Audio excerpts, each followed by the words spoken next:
కిట్టన్ ఇంట్లో అంటే deputy CM గారు ఉన్నారు కదా, మల్లుబట్టి విక్రమార్క గారు, వాళ్ళ ఇంట్లో పెళ్ళి అయింది. అందరు వచ్చారు, టీఆర్ఎస్ వాళ్ళు వచ్చారు, బీజేపీ వాళ్ళు వచ్చారు, కాంగ్రెస్ వాళ్ళు వచ్చారు, అందరు వచ్చారు. నాకు ఒక జనాలు కొంచెం అర్థం చేసుకోవాల్సింది ఏంటంటే,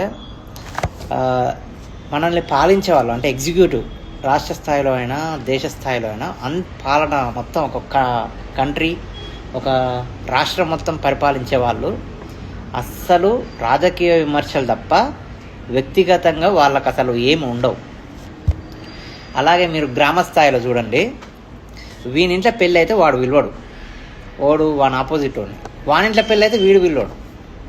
ఓకే, ఈ ధోరణి అందరిలో ఉందని నేను చెప్పట్లేదు, కొంతమందిలో ఉంది. అది కొంచెం మార్చుకుంటే మంచిది, ఎందుకంటే ఇలాంటి ఫ్రెండ్స్ నాకు కూడా ఉన్నారు.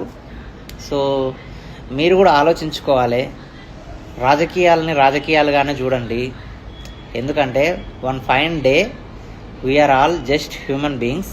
ఓకే, మీరు కొంచెం రాజకీయాలు ఎక్కడి వరకు ఉండాలనో అక్కడి వరకే ఉండాలి. There is a limit, certain boundaries also. Okay, అది దాటితే మీరు ఇంకెక్కువ తీసుకోవద్దు. 5 ఏళ్ళ తర్వాత ఇప్పుడున్న రాజకీయ నాయకులు 5 ఏళ్ళ తర్వాత ఎంతమంది ఉంటారో కూడా తెలియదు, అట్లుంటుంది. సో వాళ్ళ కోసం మీరు గ్రామ స్థాయిలో ఇట్లా పగబట్టుకొని కొట్టుకునేంత అయితే అవసరం లేదు. So be matured. Okay, all the best.